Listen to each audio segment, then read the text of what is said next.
Ordinary summer, we should have shivers thinking, what happens if Africa's great rivers suddenly dry up or go riot?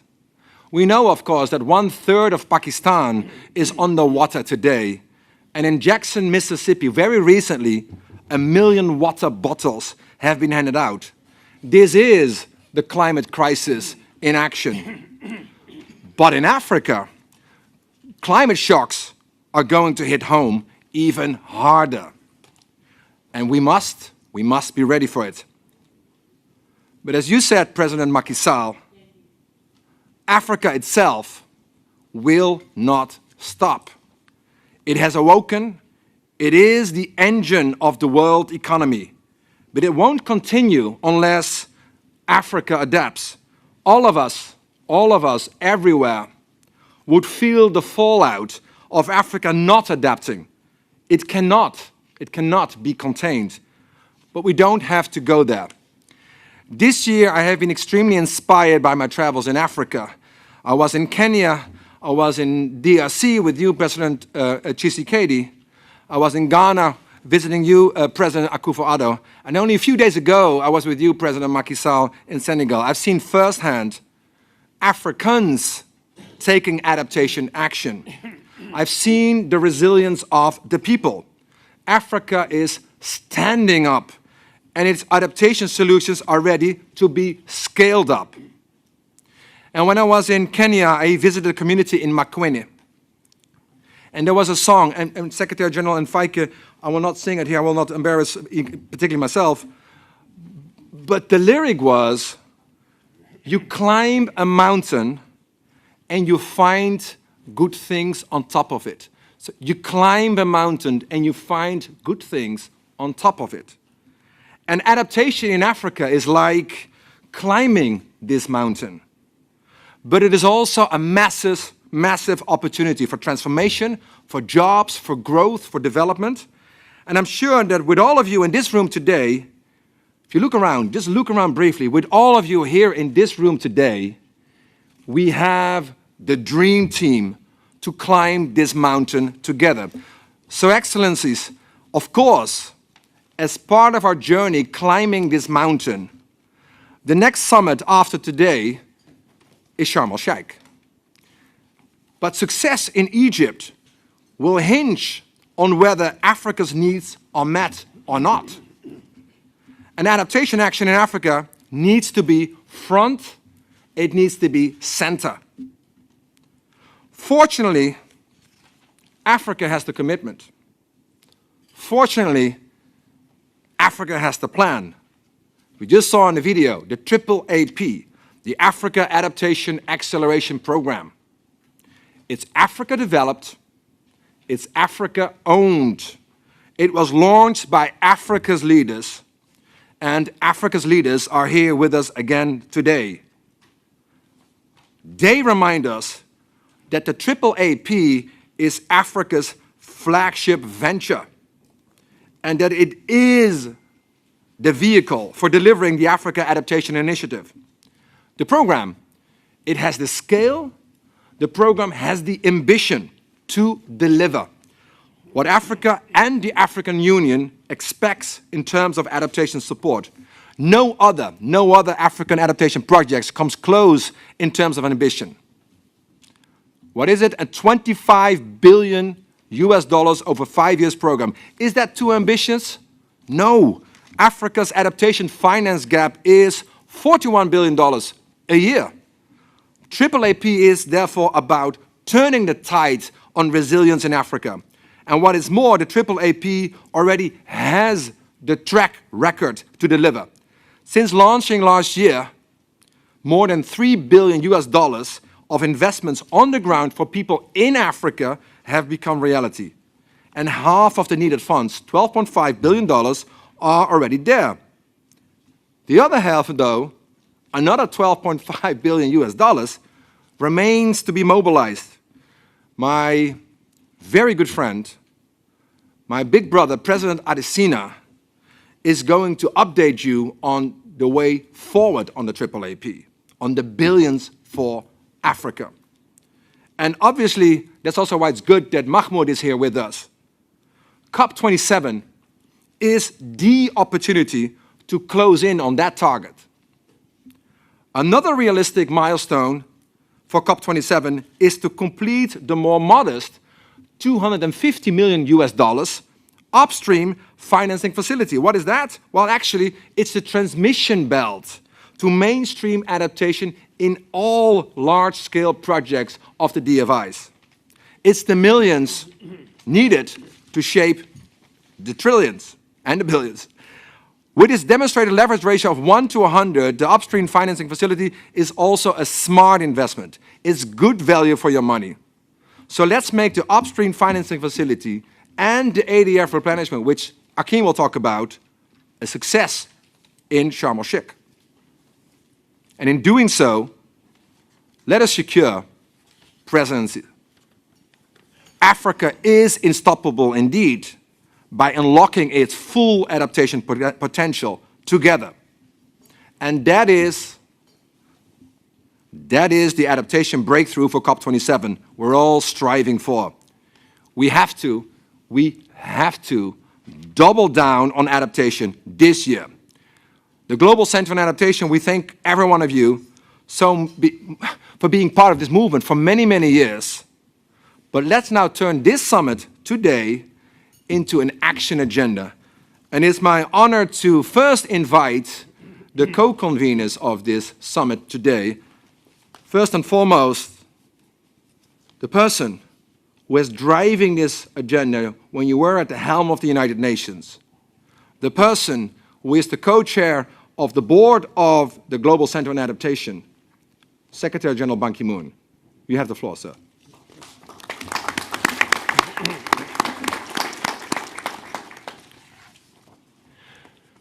Thank you, CEO Professor Patrick Verkooyen, for your very inspiring opening statement. Your Excellency, President Macky Sall of Senegal and President of the African Union, and also co-chair together with me. Your Excellencies, President Nana Akufo-Addo of Ghana, President Tshisekedi of Democratic Republic of Congo, and Honorable Kristalina Georgieva of IMF Managing Director, Honorable Amina Mohamed, UN Deputy Secretary General, President Akinwumi Adesina, the African Development Bank, Diafaike Sibesma, my co-chair of the board, Honorable Mayor of Rotterdam, Ahmed Abu Taleb, and Minister Mark Harbers, and distinguished participants and ministers.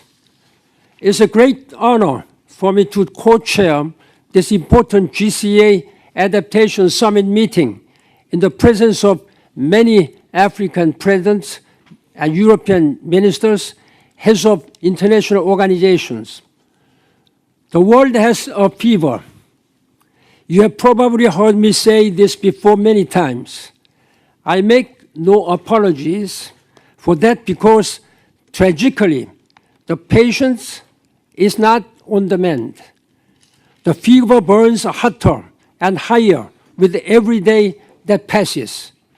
In recent weeks, my own capital city, Seoul, has suffered as the heaviest rainfall in 115 years.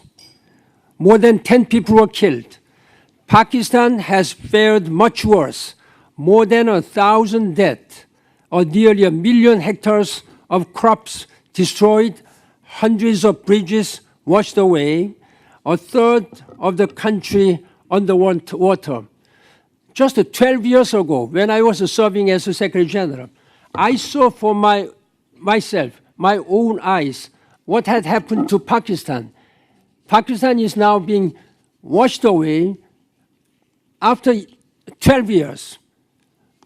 The length of the devastated area, I was told at the time, 1,600 kilometers. I was appalled to have seen myself. And it is happening again. The world has a fever called climate change. We are all suffering. But the science and statistics tell us that Africa is where the fever is at its most intense, where people are at their most vulnerable. Africans make up nearly a fifth of the world's population, yet they contribute almost nothing to global warming. Africa is responsible for less than 3% of the world's total greenhouse gas emissions. Out of the world's 10 countries most vulnerable to climate change, 9 of them are in African continent. We have a moral duty to nurse the planet back to health, but we also have the common sense to know that unless we heal the patient, we will all suffer the consequences. We will all live or we will all die if we don't take action now. It's not all gloom. The good news is that we have a start. We have a roadmap. Let me take you back to January 2021, last year, where this begins.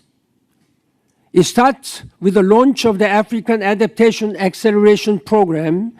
We call it the AAA for short.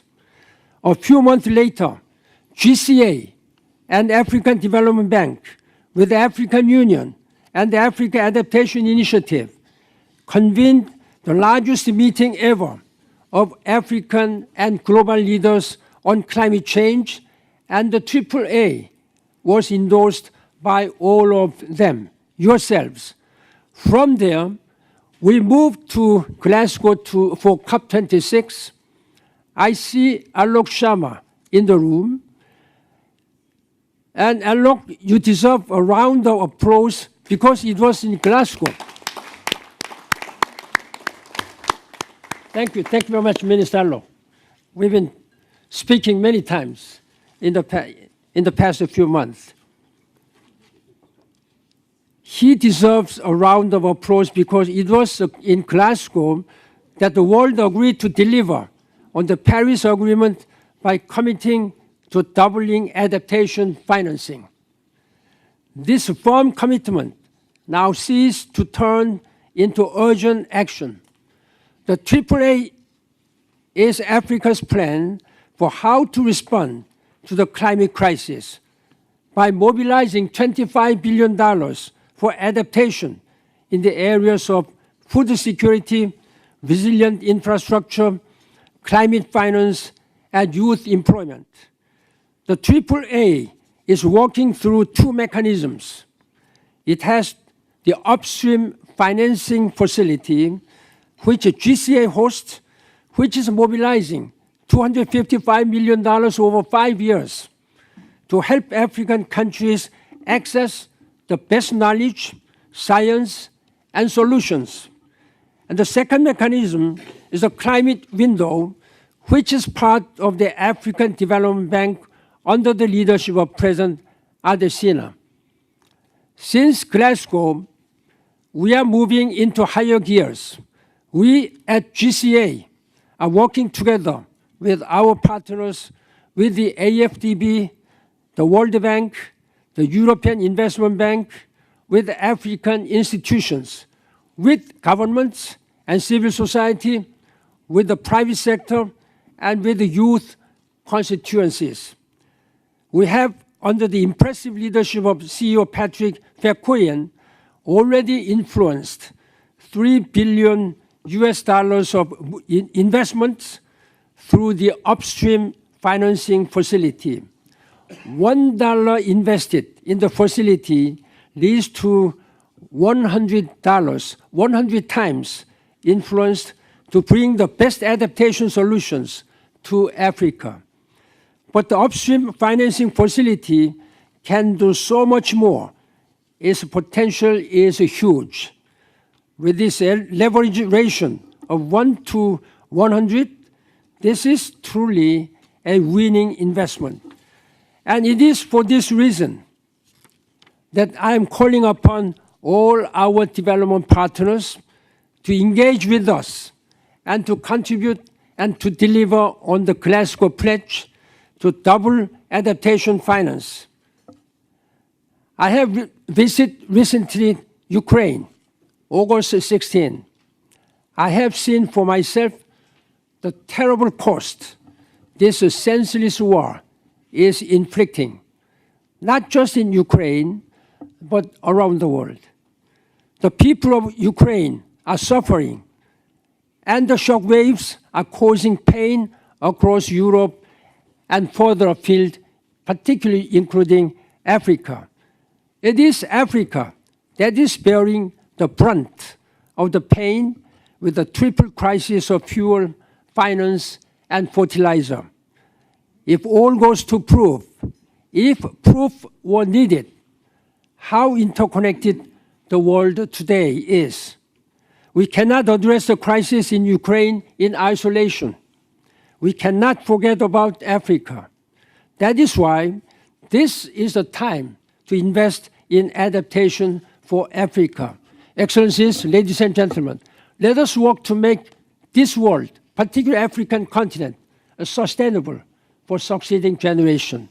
Thank you very much for your leadership. Thank you. Thank you so much, Secretary General Ban Ki-moon, for your very bold statement, but also particularly for your very bold action in real time, indeed. Before I introduce the next co-convener, I also want to recognize and acknowledge Prime Minister Jan-Peter Balkenende, and the former Prime Minister in the Netherlands, who also is part of the board of the GCA. Thank you so much, Prime Minister, for joining us today. Now, let me introduce the next speaker. Today, there will be issues which you will have. You may not speak long enough, or there are issues, and protocol doesn't work. All the mistakes, that's me.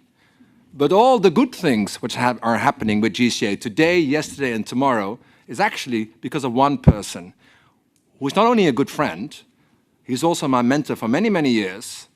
And he is, alongside Secretary General Ban Ki-moon, the co-chair of the board of the Global Center on Adaptation.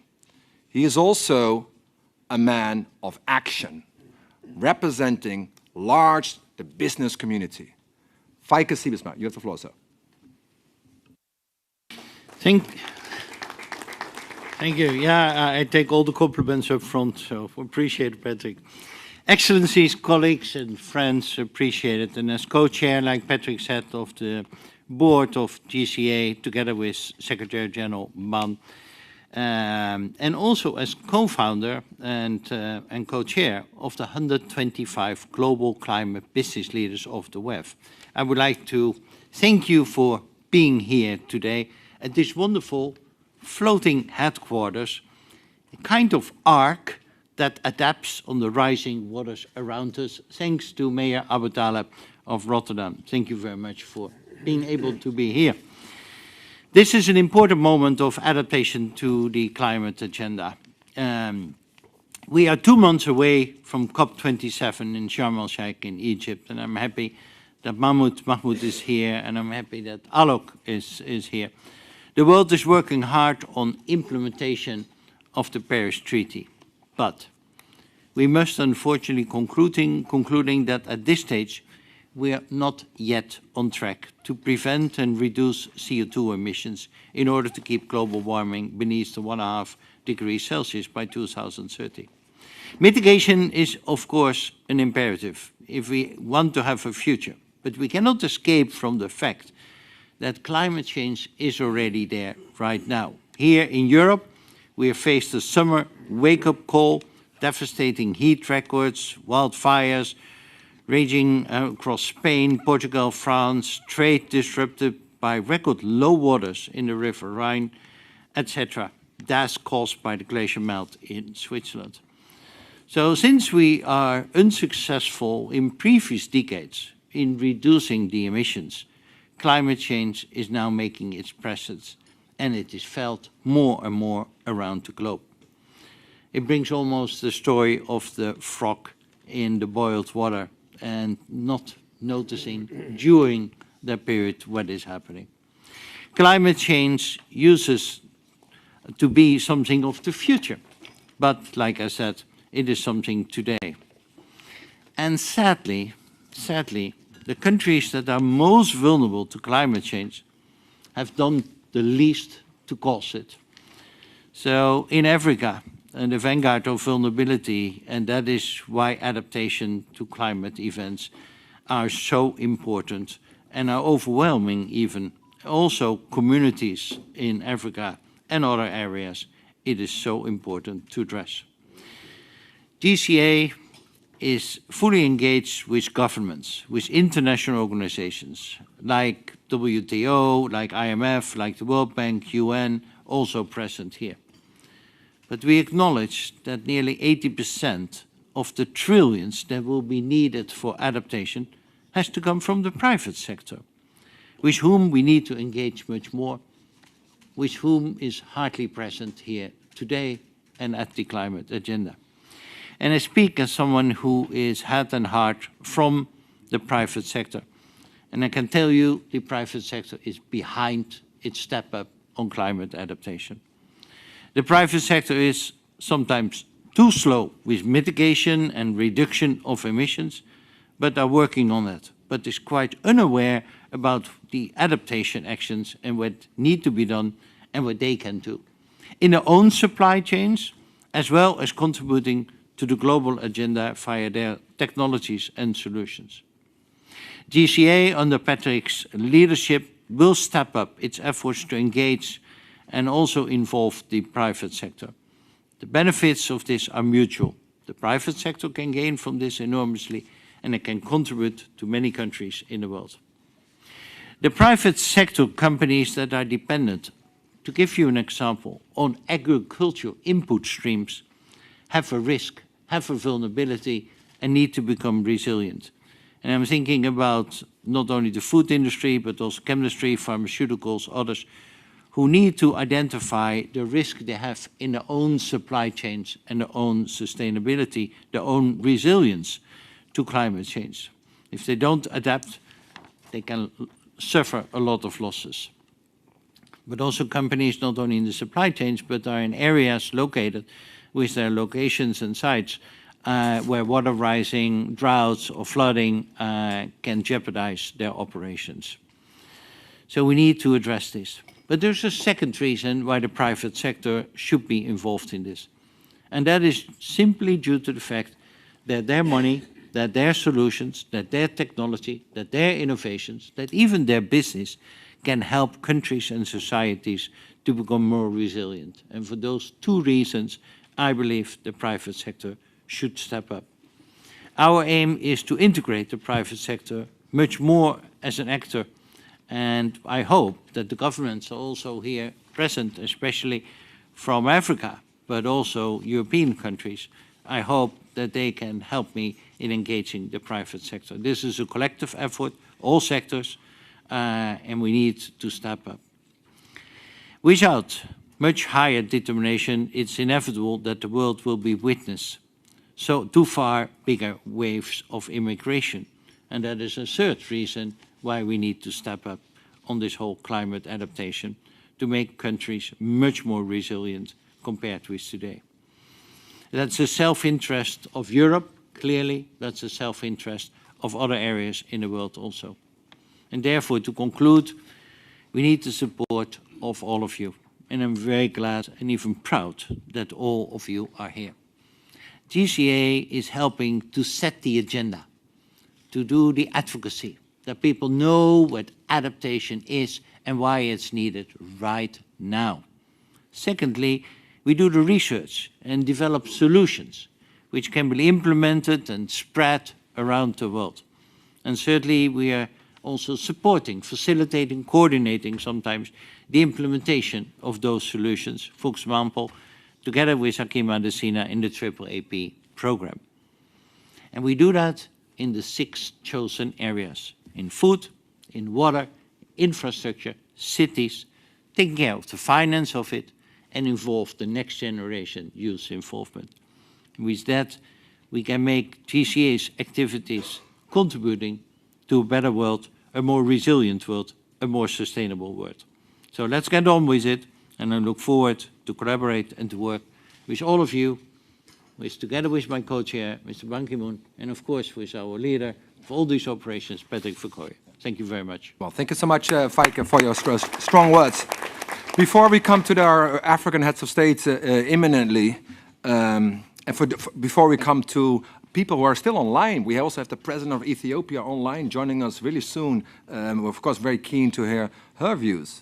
I want to introduce a man who, let me tell you a fun fact, a man who does not sleep, a man who treats the climate emergency as the emergency it is. Whether it's 4 a.m. in the morning or 7 p.m. or a Saturday or a Sunday, it doesn't matter. You will receive the phone call to do something for Africa, with Africa. President Adesina. Thank you. Thank you very much, my dear brother Patrick Bakwesian. If you say I don't sleep, I don't know what you do. I think you have incredible renewable energy. Secretary General Ban Ki-moon says you can call at 4 o'clock, 5 o'clock, so you keep us all awake. Thank you for all you do. Your Excellency, former UN Secretary General Ban Ki-moon, thank you, Chair of the Global Center on Adaptation, my dear brother Feke. Your Excellencies, President Macky Sall, Chairman of the African Union and President of Senegal, Your Excellency President Nana Akufo-Addo, President, Your Excellency President Felix Tshisekedi, my dear sister, United Nations Deputy Secretary General Amina Mohammed, Chairperson Musa Faki of the African Union Commission, my dear sister Ngozi, DG of WTO, my sister Kristalina Georgieva of the MD of the IMF, development finance ministers all around here, from Europe, from Africa, distinguished ladies and gentlemen. I wish to thank you very much for honoring the invitation from former UN Secretary General Ban Ki-moon, myself, President Macky Sall, and also from Patrick, and of course, for all of you to be here today. I wish to thank you, Ahmed Abu Taleb, the Mayor of Rotterdam, for your great hospitality, for having us here. You are all here because you are friends of Africa. Africa is facing three major challenges, which are called the 3 Cs: COVID, climate, and conflict. The solution to the 3 Cs is the same: 3 Fs: finance, finance, and finance. Africa was still dealing with the financing recovery from COVID when conflict broke out as Russia invaded Ukraine, triggering soaring food prices and inflation. To forestall potential food crisis in Africa from the Russia's war in Ukraine, the African Development Bank announced on May 29th a $1.5 billion Africa Emergency Food Production Facility. The facility, to support 20 million farmers, will provide access to climate-resilient seeds for maize, for wheat, for rice, and soybeans, and support the production of 38 million metric tons of food valued at $12 billion. The approvals on the facility have been incredibly fast. Within 60 days, the bank has approved $1.13 billion for operations in 24 countries, and we expect to reach 35 countries at the end of this month. Your Excellencies, Africa now needs a lot of financing to tackle climate change, as you have heard. The continent is warming up faster than any region of the world, as predictions from the Intergovernmental Panel on Climate Change show that the critical global warming levels will be reached much earlier in Africa. The effects will be devastating: loss of crops, decimation of livestock populations, and livelihoods of pastoralists, while child wasting will increase by 37% in West Africa and 25% in East Africa.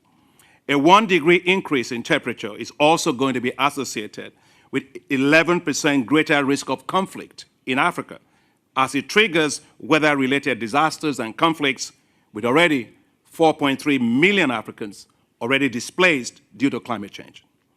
According to the estimates of the African Development Bank, GDP losses per capita could rise as high as 16 to 64% under the high warming scenario. In the face of this deluge, Africa does not have the resources to tackle climate change.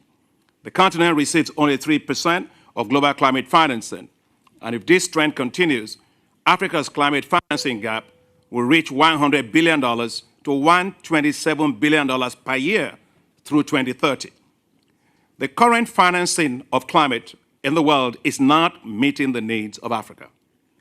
New estimates from the African Development Bank in our African Economic Outlook actually shows that Africa will need between $1.3 to $1.6 trillion between 2020 and 2030, and that comes down to roughly $118 billion to $145 billion annually to implement its commitments to the Paris Agreement and also the nationally determined contributions.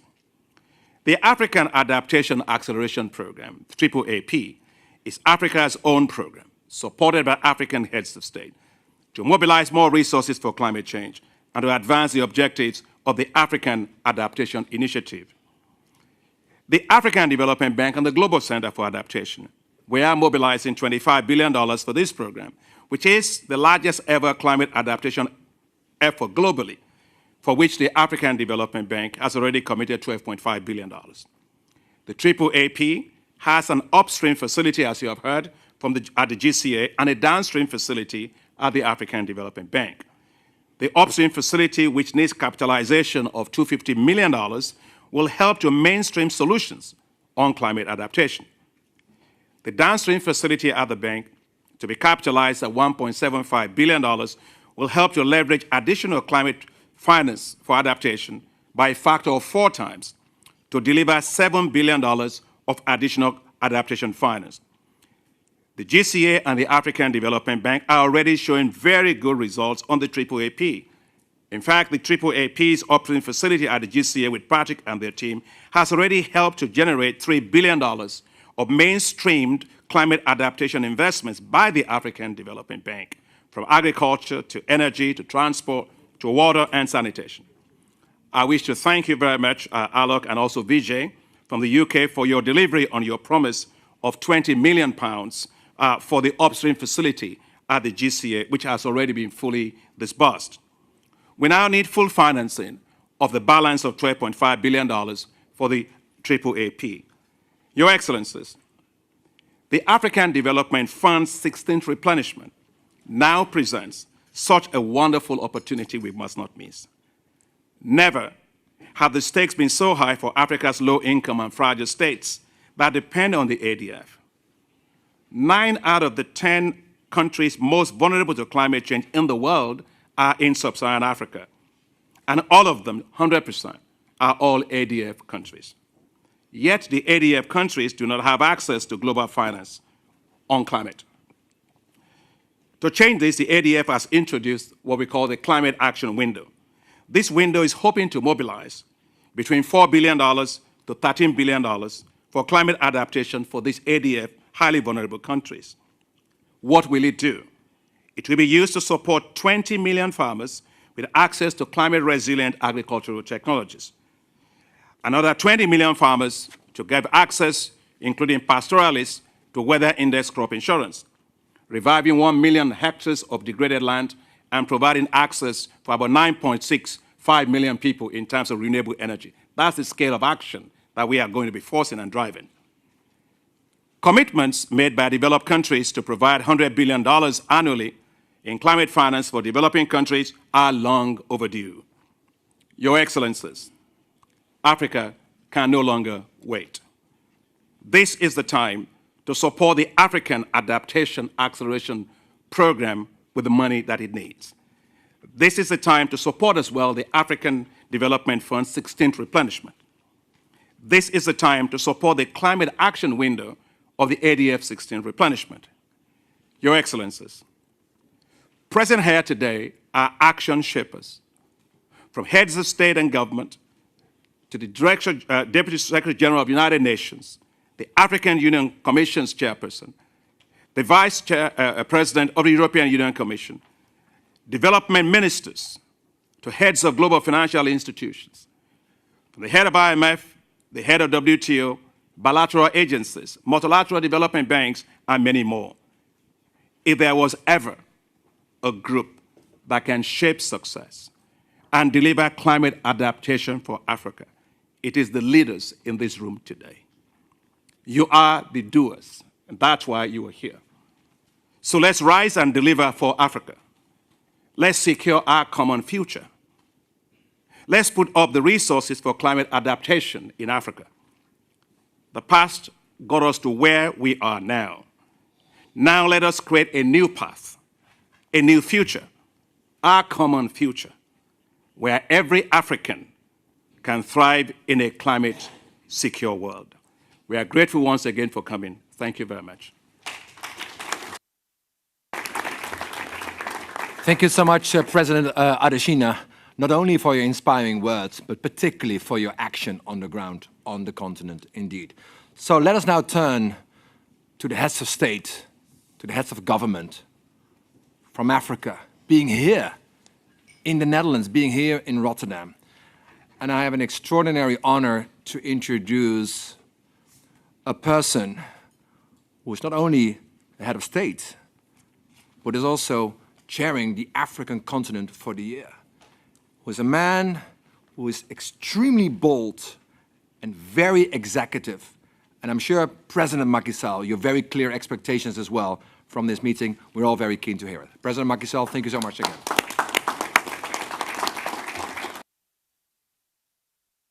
Thank you very much, Professor Patrick Verkogen. Chers collègues, Monsieur le Président Nana Akufo-Addo, Président de la République du Ghana, chers collègues, Monsieur le Président Félix Tshisekedi Tshilombo, Président de la République démocratique du Congo, Mesdames et Messieurs, Monsieur le Président de la Commission de l'Union africaine, Madame la Secrétaire générale adjointe des Nations Unies, Madame la Directrice générale du Fonds monétaire international, Madame la Directrice générale de l'OMC, Monsieur le Président de la BAD, Mesdames et Messieurs les ministres, Mesdames et Messieurs à vos différents titres, chers amis. Je remercie le Centre mondial sur l'adaptation et surtout je félicite le dynamique CEO, M. Verkogen, CEO du Centre mondial de l'adaptation, et je remercie le secrétaire général Ban Ki-moon, très engagé sur la cause de l'adaptation, ainsi que M. Fake Sijbesman, qui ont donné un contenu au bord de ce Conseil mondial de l'adaptation. Et merci donc pour avoir contribué à l'organisation de cette rencontre sur le financement de l'adaptation en Afrique. Et ceci à 2 mois du rendez-vous de Sharm el-Sheikh pour la COP27.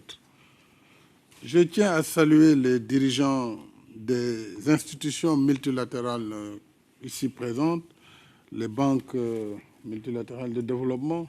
Je salue aussi la BI et je salue tous les dirigeants qui sont dans cette salle. Mais je ne peux manquer de noter, avec un goût d'amertume, l'absence des dirigeants du monde industrialisé.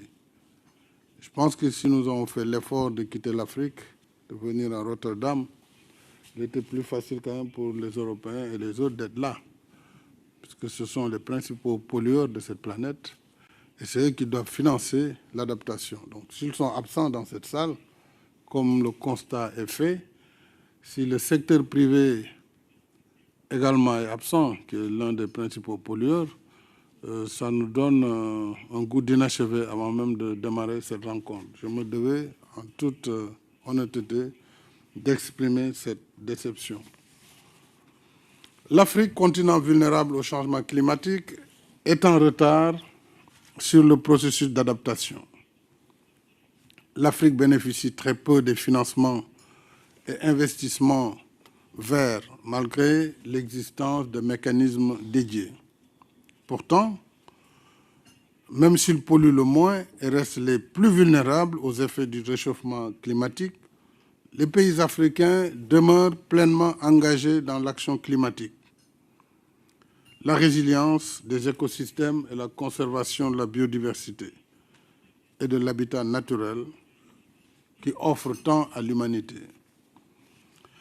Ainsi, plus d'une décennie, et donc bien avant l'accord de Paris sur le climat, nous développons des projets majeurs, notamment le projet de la Grande Muraille Verte, qui regroupe 11 pays africains de la bande sahélo-sahélienne au sud du Sahara.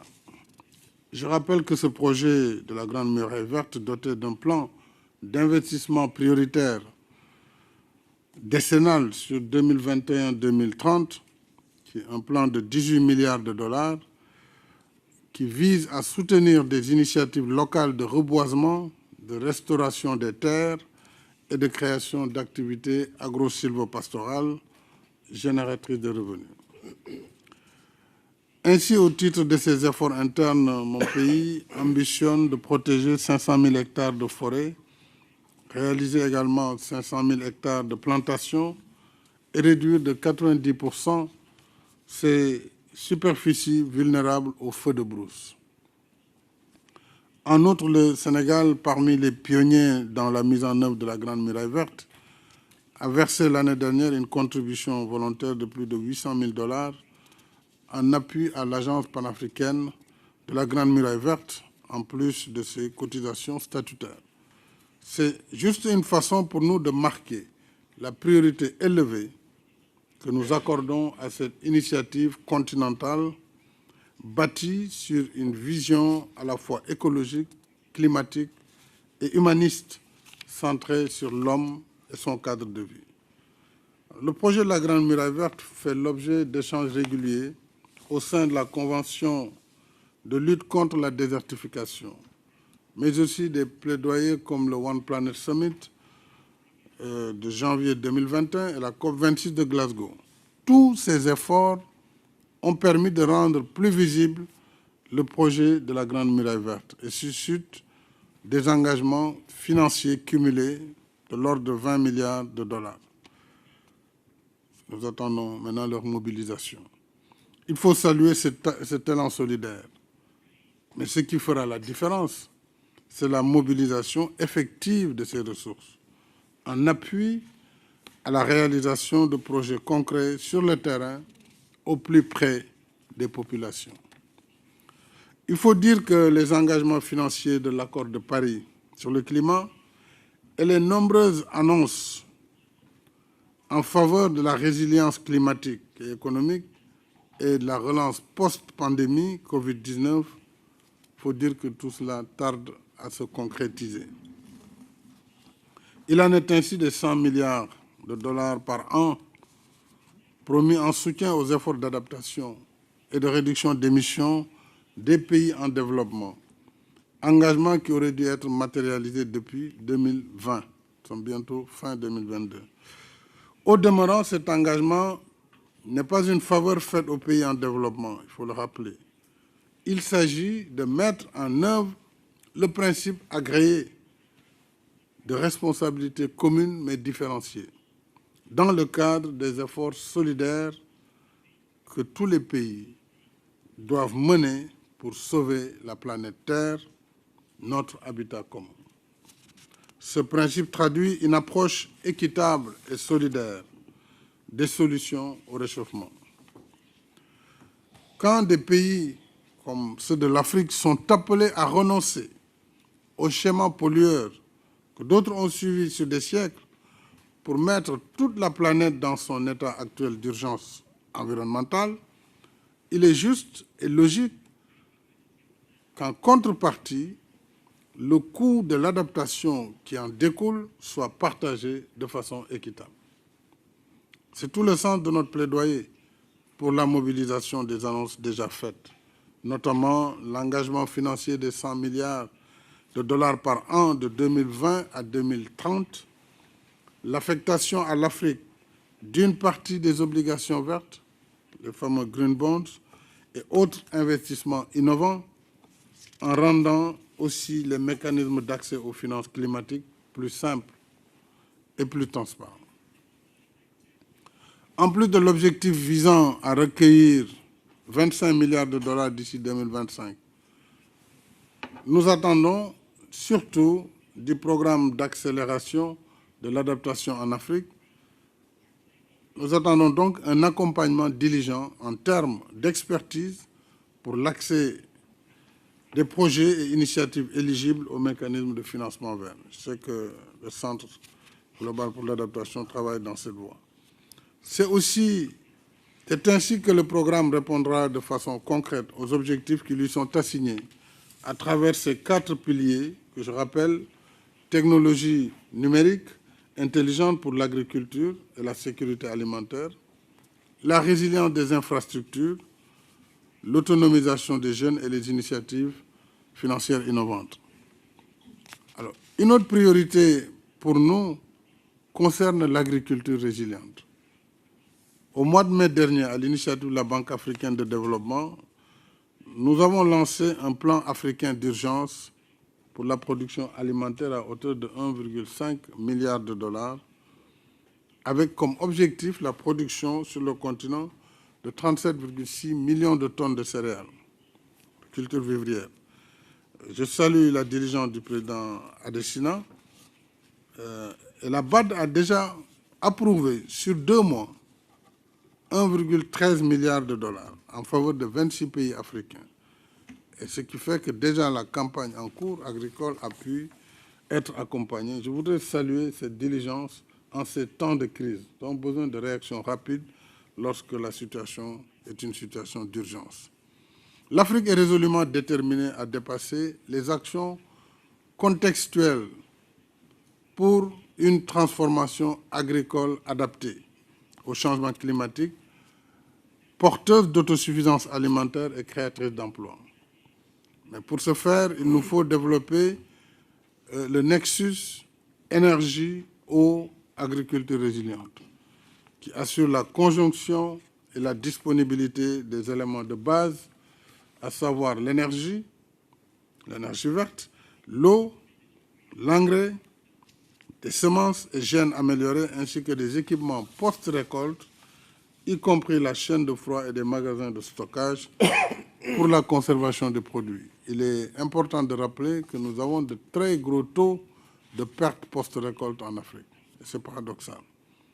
Alors nous avons d'ailleurs en collaboration avec la BAD, la Banque africaine de développement, et le Sénégal, une conférence au mois de janvier prochain à Dakar qu'on appelle Feed Africa.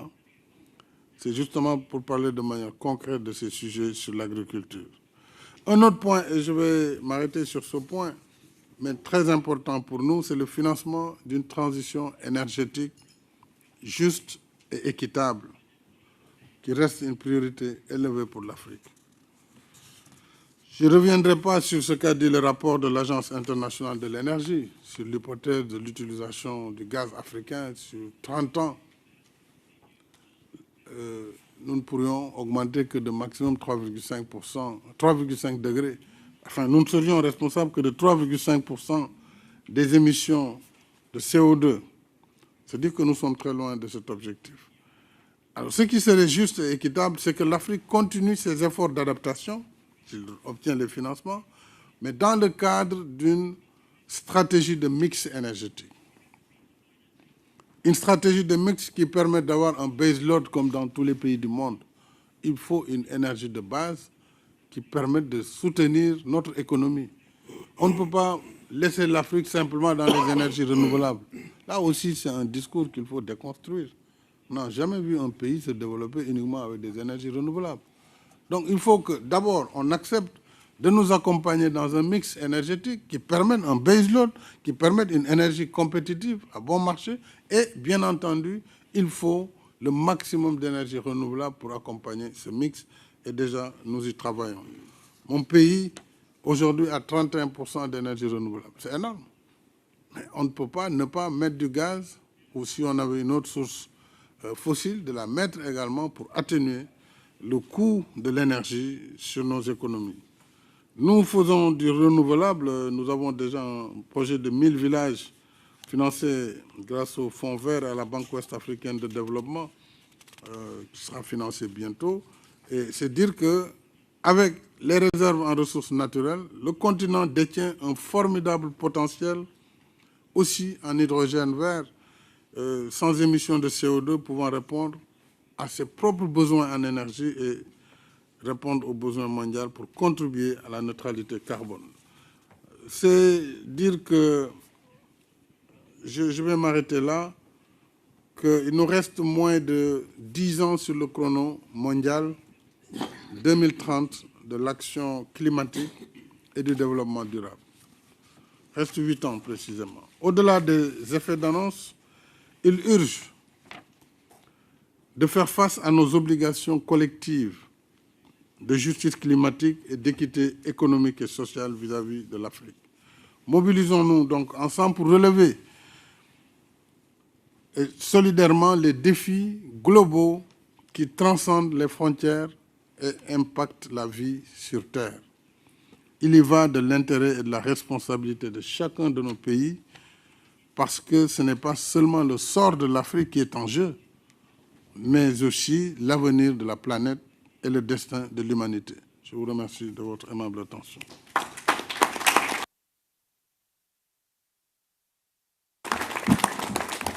Thank you very much, Mr. President, also for reminding us that the adaptation agenda is a people-centered agenda, for reminding us and inspiring us that this is a growth agenda, a jobs agenda, a development agenda, but also being very explicit, which is the right thing to do, that we are still climbing the mountain and that we have to work also with those who are not in a room today. So let's commit to that we will do so in the run-up to Sharm el-Sheikh indeed. I also would like to acknowledge that the President of Ethiopia is indeed online, and we'll come to you, Madam, very, very soon. But again, President Macky Sall, thank you very much for your leadership on the continent. Let us now turn to another African leader who not only represents his own country, but in fact represents 55 of the most vulnerable nations in the world as chair of the Climate Vulnerable Forum. President Akufo-Addo, you have the floor, sir.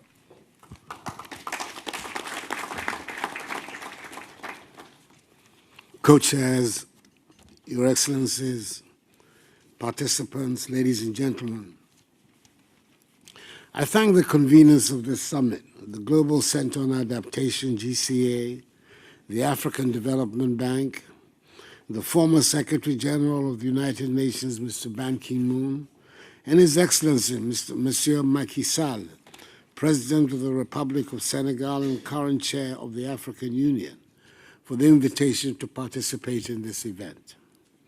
I would like, for my part, to associate myself also wholly with the sentiments of President Macky Sall about the failure of certain vested interests to be present here with us at this meeting. This is a critical moment for the African continent in the lead-up to the African Conference of the Parties, which we're also calling for very good reasons, the implementation COP. Excellencies, we're aware of the current geopolitical circumstances. Food and energy security are at risk across the world. Inflation is rapidly rising, and the climate change threatens the progress we have made, especially in Africa. COVID-19, which resulted in sub-Saharan's first recession in some 25 years, is still hurting Africa. Some 26 million people fell into extreme poverty, and 30 million jobs were lost due to the repercussions of the pandemic in Africa. My country, Ghana, is attempting to use her own fiscal resources to address these risks. The same is true for other African countries. However, the growing food and fuel crises are limiting severely our fiscal space to respond effectively as the cost of borrowing goes up prohibitively and access to the capital market tightens dramatically. Africa contributes the least to the climate emergency, responsible for less than 4% of global emissions. Yet we are facing increasing and more intense climate-related extreme events. We are indeed at a crossroads. If we want our continent to thrive, we have to adapt to climate change. And to achieve this, adaptation financing needs to start flowing at scale. Climate action must not become another casualty of the complex geopolitical era that we are experiencing. Last year's COP26 in Glasgow was a great moment of hope, with its pledge to double global climate adaptation finance by 2025. With the implementation COP ahead of us in just a few weeks in Sharm el-Sheikh, in the Arab Republic of Egypt, now is the moment of truth. It is time to turn words into deeds and ambition into action. With the world in flames and under floodwaters, the eyes of people everywhere will be on the decision makers at COP27. They have to deliver if they are to escape the censure of history.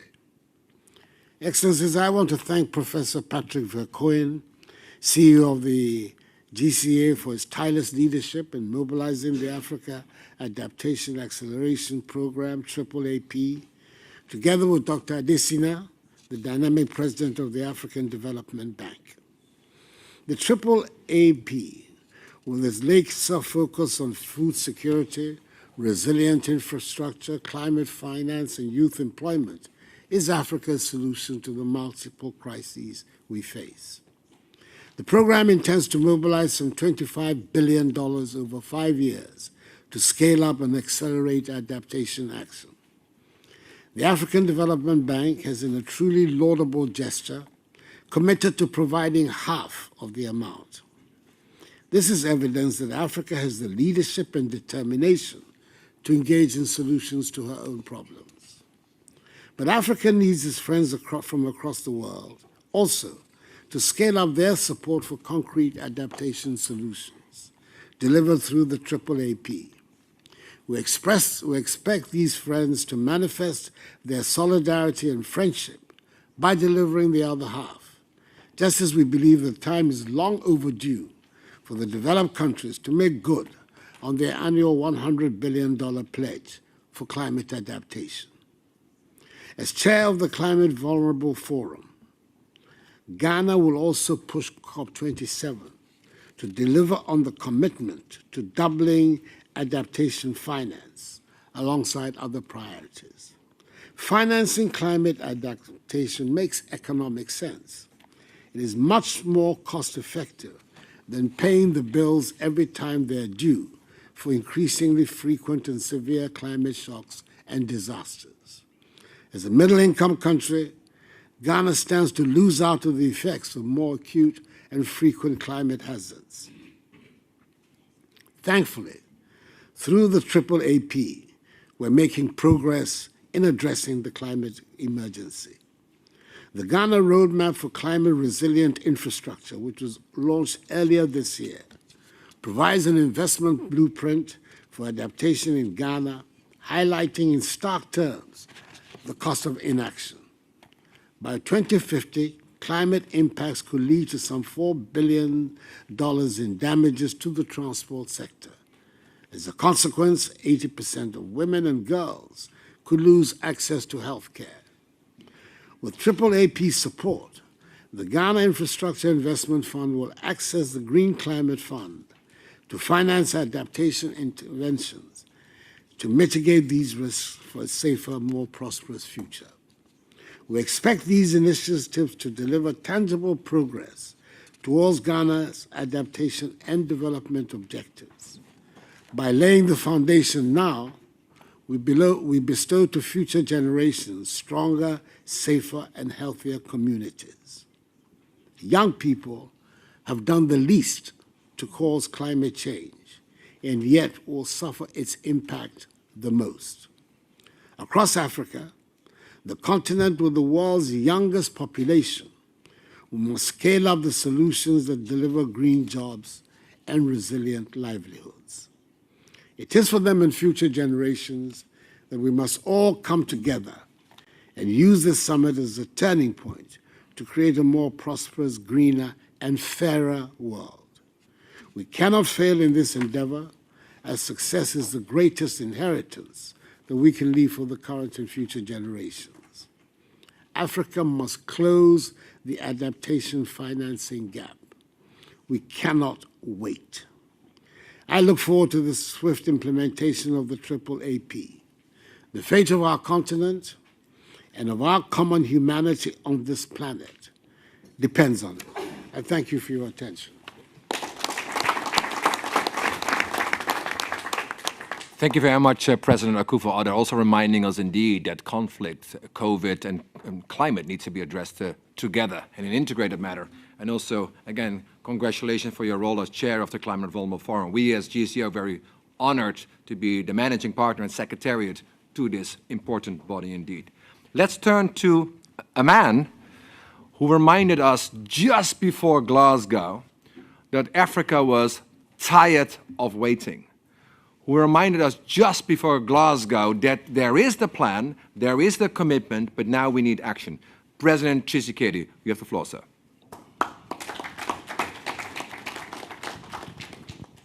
Merci, cher Patrick. Excellence, Monsieur Macky Sall, président de la République du Sénégal et président en exercice de l'Union africaine. Excellence, Monsieur Nana Akufo-Addo, président de la République du Ghana.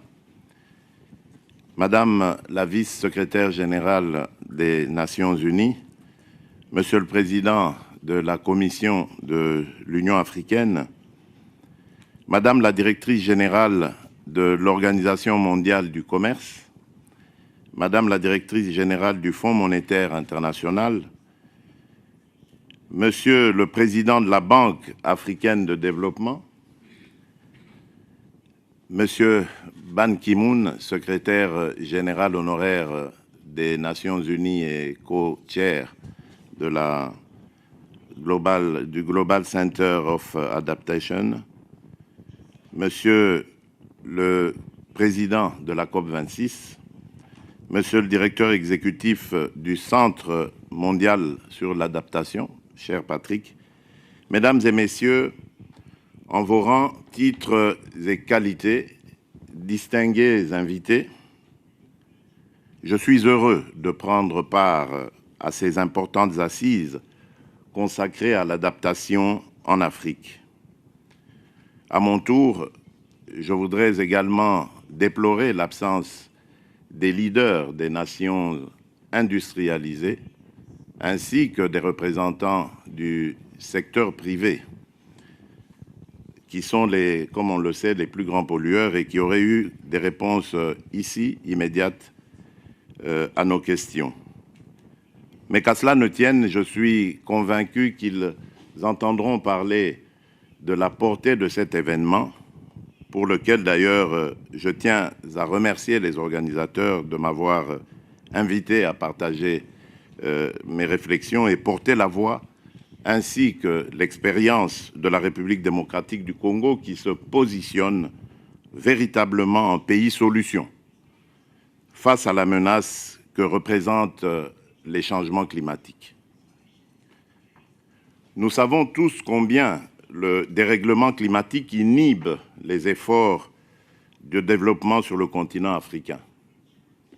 Comme vous le savez, l'année dernière, j'ai assuré la présidence de l'Union africaine avant de passer le relais à mon cher frère, le président Macky Sall de la République du Sénégal. Ce mandat m'a permis notamment de prendre la vraie mesure des effets négatifs du changement climatique tels qu'ils se sont produits non seulement dans mon pays, la République démocratique du Congo, mais bien plus. J'ai constaté de visu les ravages énormes causés par le changement climatique dans d'autres régions et pays d'Afrique. Il se pose dès lors le sentiment d'injustice ressenti par le peuple africain. En effet, le continent africain est celui qui a le moins d'impact sur le changement climatique, mais paradoxalement subit la majorité des conséquences de ces fléaux. Mesdames et messieurs, en 2015, conscients de l'impact accru du changement climatique en Afrique, les pays africains ont lancé l'initiative d'adaptation pour l'Afrique afin de réduire la vulnérabilité du continent face au changement climatique. 7 ans plus tard, les effets de la mise en œuvre de cette initiative se font encore attendre. Les fonds promis ne sont pas versés. Nos partenaires de développement s'étaient engagés à nous attribuer 100 milliards de dollars par an avant 2020. Ces fonds devaient servir à appuyer les efforts faits par les pays en développement. Mais force est de constater que cet engagement n'a pas été respecté. Entre-temps, les impacts qui devaient se produire avant 2020 ont augmenté de façon spectaculaire. Les événements climatiques extrêmes ont gagné en fréquence et en intensité. Leurs impacts ont même dépassé l'afflux des fonds du climat. Mesdames et messieurs, il ressort dès lors de l'engagement à nous verser quelques 100 milliards de dollars par an, paraît soudain bien en deçà de ce qui serait nécessaire. Pour être précis avec les chiffres, alors que l'on estime que l'Afrique aurait besoin d'environ 36 milliards de dollars par an pour faire face aux impacts négatifs actuels du changement climatique, elle n'en perçoit que 6 milliards en ce moment. L'Afrique est lésée à la fois par le changement climatique et par le financement climatique. Pour vous donner une idée de ce que cela représente, retenez qu'au cours des premiers mois de la pandémie de la Covid-19, environ 11 000 milliards de dollars avaient été levés dans le monde.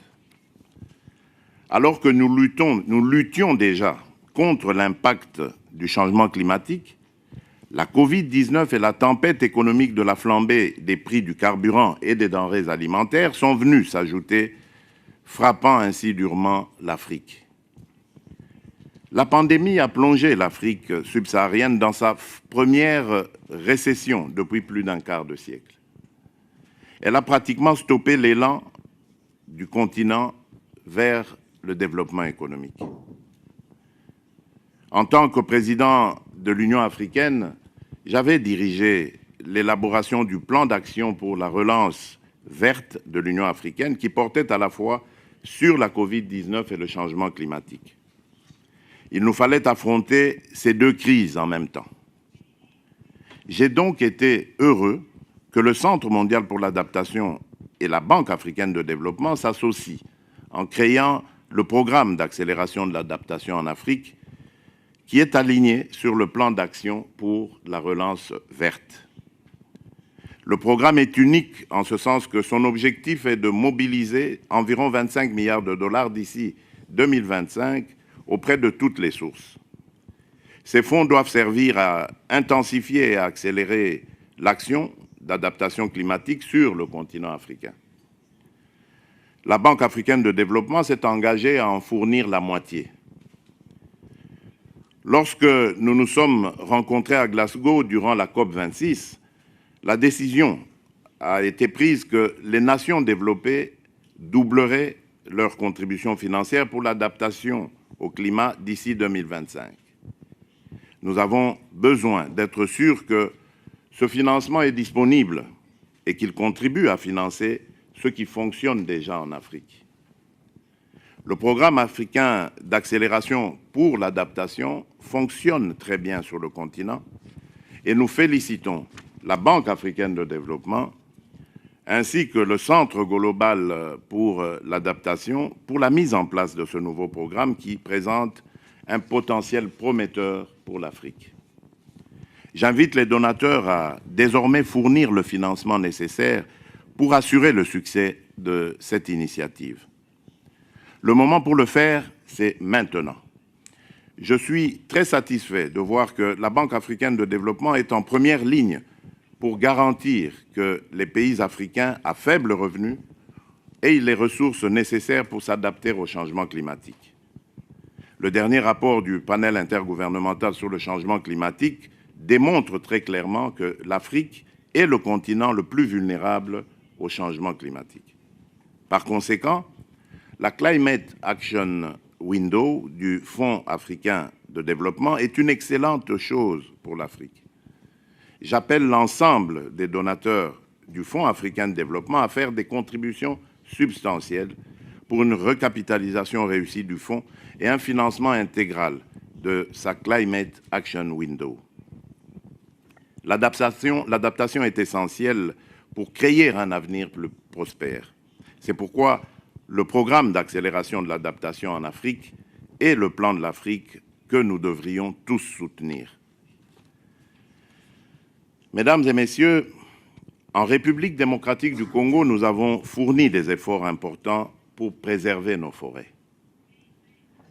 Elles représentent non seulement un moyen de subsistance pour les populations, mais elles contribuent grandement à absorber nos faibles émissions ainsi que les émissions mondiales, ça il faut le dire. Nos forêts jouent donc un rôle fondamental pour renforcer notre résilience face au changement climatique. Nantie de ses ressources naturelles, en particulier sa riche biodiversité, la République démocratique du Congo ambitionne d'être un leader mondial dans l'utilisation de solutions fondées sur la nature pour renforcer sa résilience. Il nous manque toutefois les ressources financières qui pourraient nous aider à contribuer à une solution bénéfique pour tous au changement climatique, mettant à la fois en place des instruments d'atténuation et d'adaptation. J'invite donc nos partenaires de développement de soutenir le programme d'accélération de l'adaptation en Afrique afin de nous aider à atteindre les objectifs que nous nous sommes assignés. À travers ce programme, l'Afrique peut contribuer de manière significative à la réalisation de l'objectif mondial de l'adaptation. Or, ce programme nous contraint à mobiliser des ressources financières substantielles.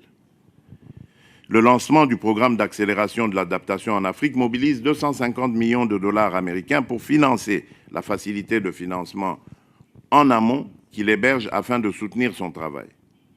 Ces activités contribueront à intensifier et à accélérer l'adaptation au changement climatique en Afrique. La facilité de financement en amont du programme d'accélération de l'adaptation en Afrique s'aligne sur la 16e reconstitution en cours du Fonds africain de développement et sa fenêtre climatique afin de fournir des investissements en aval. Ces investissements renforceront la résilience en Afrique et contribueront à la réalisation de l'objectif de développement durable sur le continent. Je félicite donc le Centre mondial pour l'adaptation d'avoir également veillé à ce que la facilité de financement en amont du programme d'accélération de l'adaptation en Afrique soutienne aussi la bonne mise en œuvre régionale du nouveau Fonds fiduciaire pour la résilience et la durabilité du Fonds monétaire international. Il contribue à tirer plutôt parti de l'innovation et des partenariats multipartites. L'Afrique a besoin de toutes les ressources qu'elle peut obtenir pour lutter contre le changement climatique. Excellences, messieurs les chefs d'État, Excellences, mesdames et messieurs, mon pays se réjouit d'accueillir le mois prochain les discussions en prélude de la COP27. J'attends avec impatience un engagement renouvelé de nos partenaires et la concrétisation des engagements passés préalablement avant la COP27 qui se tiendra en Égypte, en terre africaine. Je vous remercie.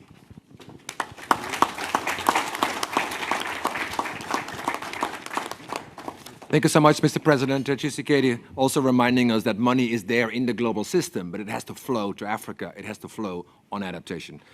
Let us now turn to virtually. We're going to go now to Africa. President of Ethiopia, President Chidi, is waiting for us. Let's see whether the connection works. Madam President, please, you have the floor, madam. Thank you very much.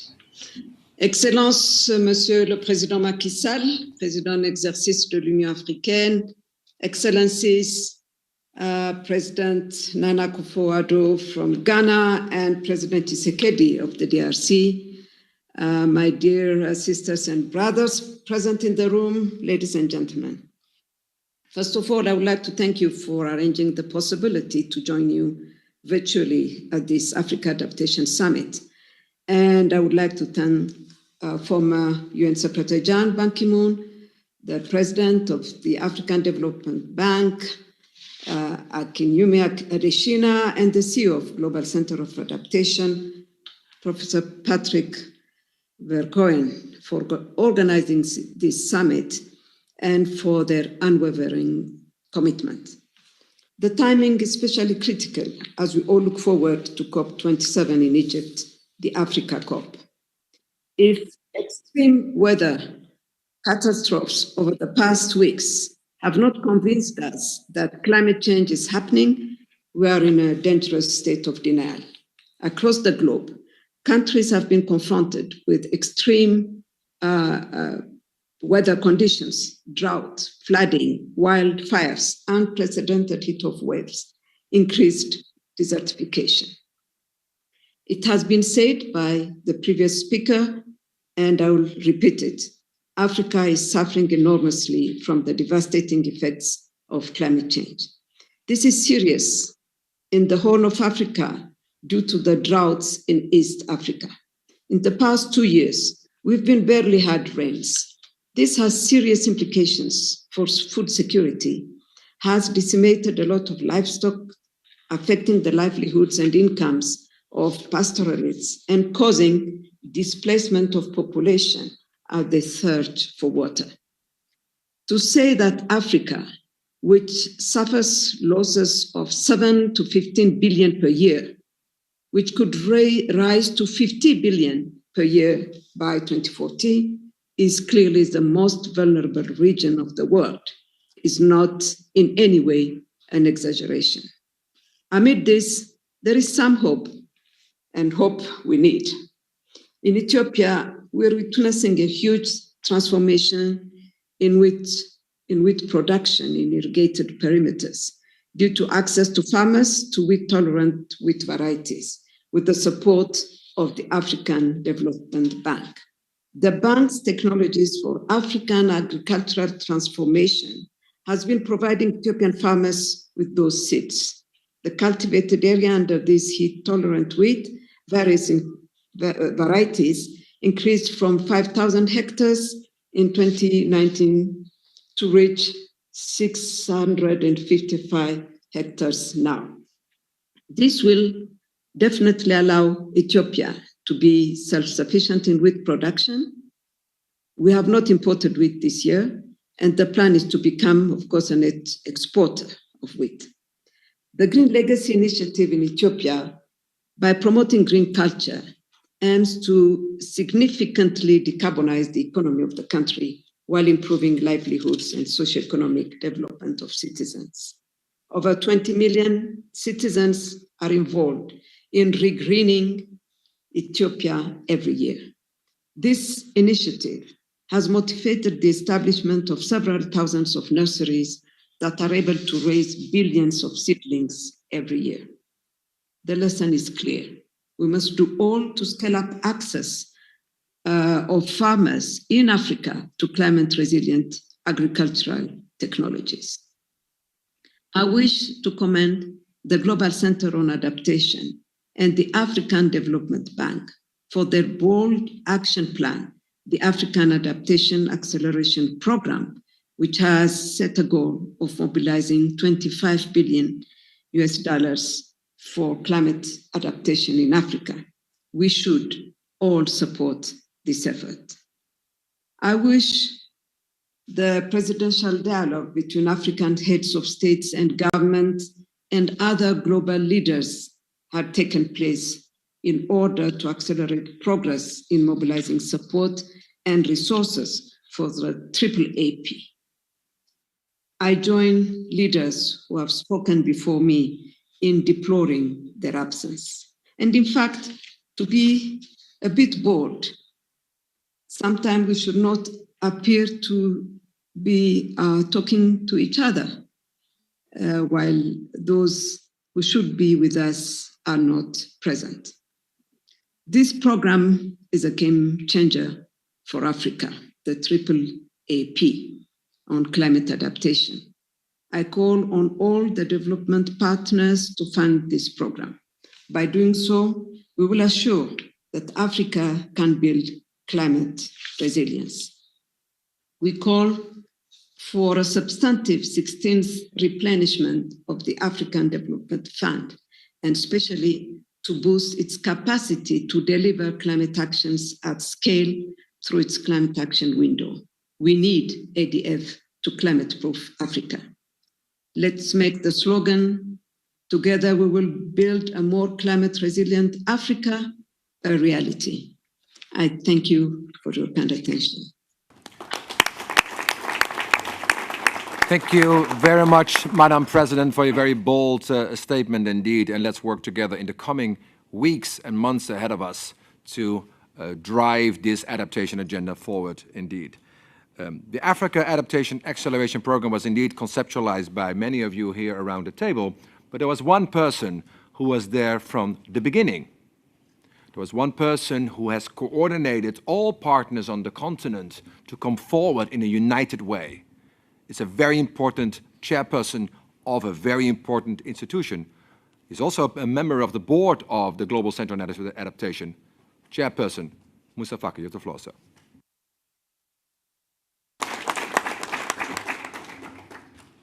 Excellences, Monsieur Macky Sall, Président de la République du Sénégal, Président en exercice de l'Union africaine, Excellence Nana Akufo-Addo, Président de la République du Ghana, Excellence Félix-Antoine Tshisekedi Tshilombo, Président de la République démocratique du Congo, Madame Amina Mohamed, Secrétaire générale adjointe des Nations Unies, Mesdames et Messieurs les ministres,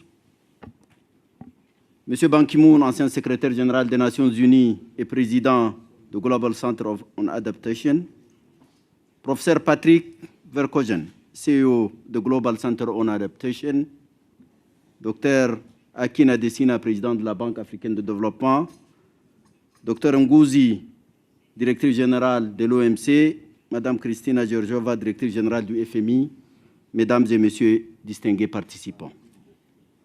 Je voudrais exprimer notre gratitude au Global Center on Adaptation et au gouvernement des Pays-Bas pour l'invitation à participer à cet important événement et pour l'accueil chaleureux. Merci à Monsieur le maire de Rotterdam, Monsieur Abou Talib, surtout d'avoir réussi à maintenir un climat semblable à celui de l'Afrique aujourd'hui à Rotterdam. Mesdames et Messieurs, nous sommes à un moment de vérité, à un moment d'action.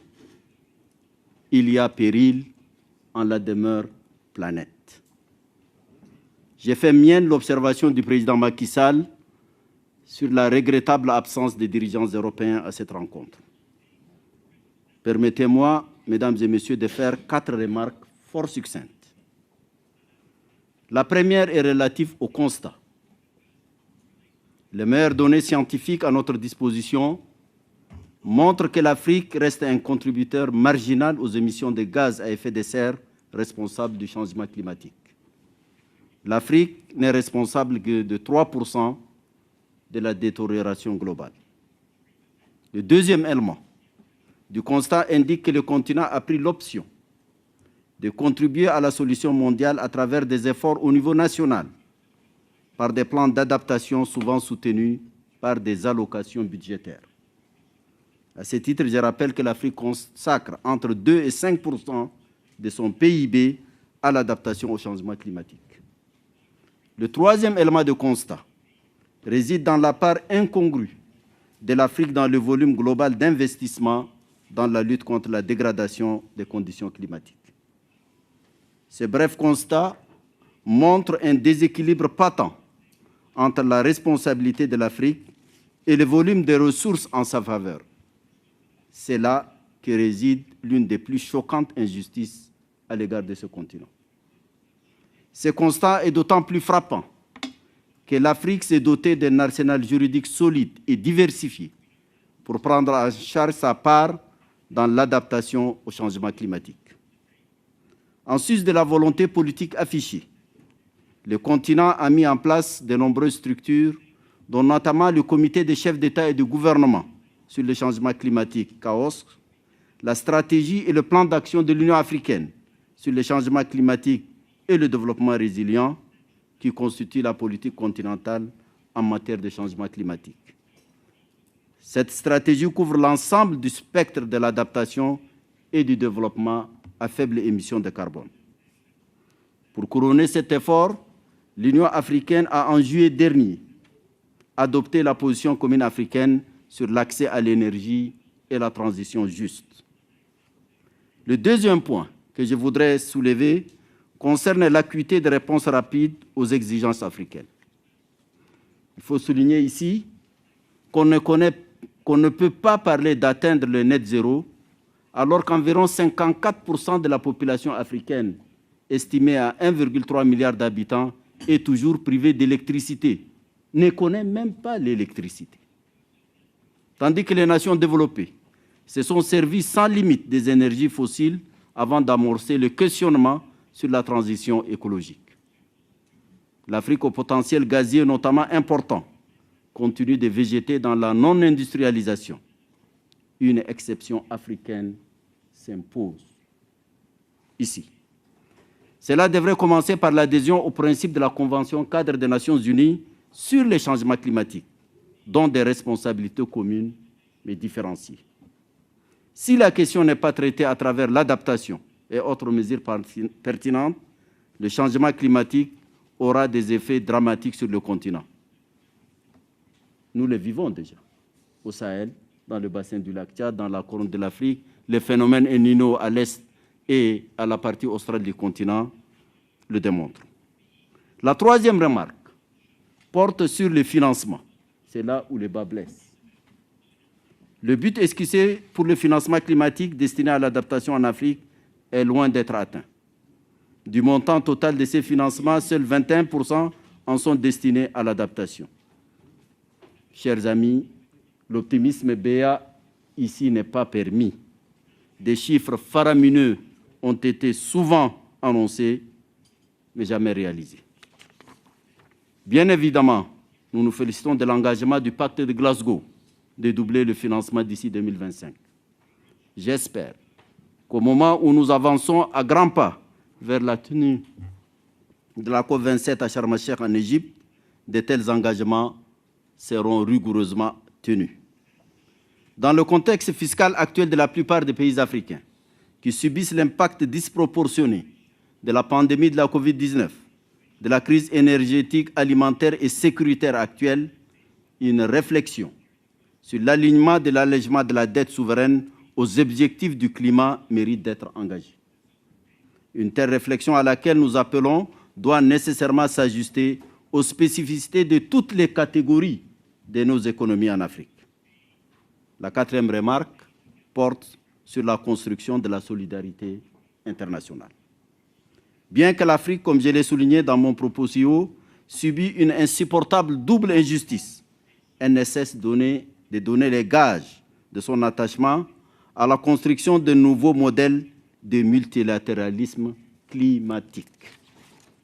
Les pays africains ont démontré ici un sens élevé de leadership en étant à la hauteur.